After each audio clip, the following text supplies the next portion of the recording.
magaalada Kuala Lumpur ee dalka Malaysia waxaa ka dhacday munaasabad aad u ballaaran oo ay ka soo qayb galeen intooda badan jaaliyada Somaliland ee dalkaasi Malaysia ku dhaqan waxaana ay ku caleema saarteen ama ay ku doorteen gudoomiye cusub oo jaaliyadaasi hoggaanka u hayn doona. wariye Axmed Ashari ayaa warbixintan Malaysia nooga soo diray. xaflad siyaada loo soo agaasimay isla markaasina lagu caleema saaray gudoomiyaha cusub ee jaaliyada Somaliland ee ku dhaqan Malaysia ahna gudoomiyaha ardadaasi ayaa lagu qabtay caasimada wadanka Malaysia ee Kuala Lumpur. xafladan ayaa waxaa ka soo qayb galay qaybaha kala duwan ee bulshooyinka Somaliland ee ku dhaqan Malaysia iyadoo halkaasi lagu soo bandhigay waxqabadka jaaliyada iyo guud ahaan ardada Somaliland ee ku dhaqan Malaysia. ugu horeen waxaa halkaasi ka hadlay gudoomiyaha cusub ee jaaliyada Somaliland ahna gudoomiyaha ardadaasi mudane Shaafici Axmed Cali isagoo sheegay inuu ku faraxsan yahay inuu qabto xilkan wuxuuna sidoo kale sheegay inuu si cadaaladiisana ugu adeegi doono bulshadiisa. Bismillahir Rahmanir Rahiim. Alxamdulillahi rabbil aalamiin. halkan waxaan hambalyo uga dirayaa dhammaan ummadda islaamka gaar ahaan dadka reer Somaliland oo ugu horeeyay madaxweynaha Jamhuuriyadda Somaliland iyo madaxweynaha ku-xigeenka Cabdiraxmaan Saylici iyo marweynkooda. intaa kadib waxaan halkan hambalyo gaar ahaan uga dirayaa dhammaan jaaliyada reer Somaliland ee ku nool wadanka Malaysia. waxaan halkan oo kale aan mahadnaq ballaaran halkan uga soo jeedinayaa dhammaan dadka ka soo qayb galay xafladan xil wareejinta iyo isagu isbarkan ee ka kooban xil wareejinta iyo ciida maalinta farxadda ah. waxaan kaloo mahad ballaaran u jeedinayaa saxaafadda gaar ahaan Somali Channel.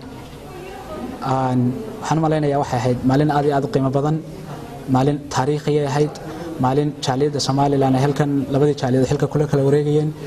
gudoomiyaha hore Cali aad iyo aad baan ugu mahadnaqayaa. waxaan Ilaahay ka baryayaa xilka aan qaadana inuu ii fudaydiyo.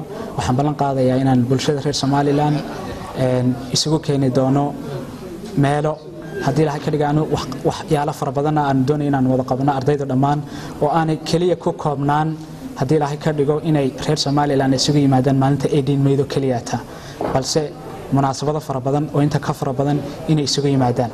ugu dambeyn waxaa halkaasi ka hadlay gudoomiyihii hore iyo qaar ka mid ah qabanqaabiyaasha xafladan. Bismillahir Rahmanir Rahiim. dhamaantiin ciid mubaarak oo ku mahadsantahay quruxda badan aan nooga soo qayb gasheen xafladan munaasabadan xilka kala wareejinta uu kula wareegayo gudoomiyaha cusub Shaafici Axmed Cali anigoo ah gudoomiyihii hore jaaliyada Somaliland Cali Maxamed Cabdi. waxaan jecelahay inaan ku wareejiyo xilka Shaafici Axmed Cali gudoomiyaha cusub anigoo huba inuu nin karti leeyahay oo ka soo bixi karaya hawshiisa.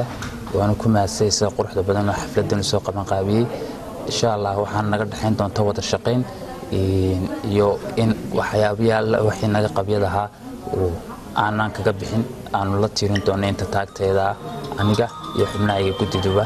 mar labaad waxaan leenahay waad ku mahadsantahay dhamaantiin waxaan igaga tagayaa ciid. xafladan aynu maanta isugu nimid waxay ahayd xafladii ay ku kala wareegayeen labada gudi waana labada gudi ama labada gudoomiye aan idhaahdo. gudoomiyihii cusba ayaa kula wareegayay mas'uuliyadda kabacdi si wanaagsan ayay noogu dhacday oo runtii farxad leh oo runtii iscaalul xaarasho ah. aad iyo aad baan ugu faraxsanahay sida quruxda badan ee aad nooga soo qayb gasheen aad runtii noola soo gabagabayseen barnaamijka. wabillahi tawfiiq wassalaamu calaykum waraxmatullaahi wabarakaatu. isku soo duub ma ahan markii ugu horeysay jaaliyada Somaliland ay isugu yimaadaan kulan caynkan oo kala waana kulan sanadlaha oo sanad waliba ay yeeshaan jaaliyada Somaliland ee ku nool wadanka Malaysia. Axmed Abukar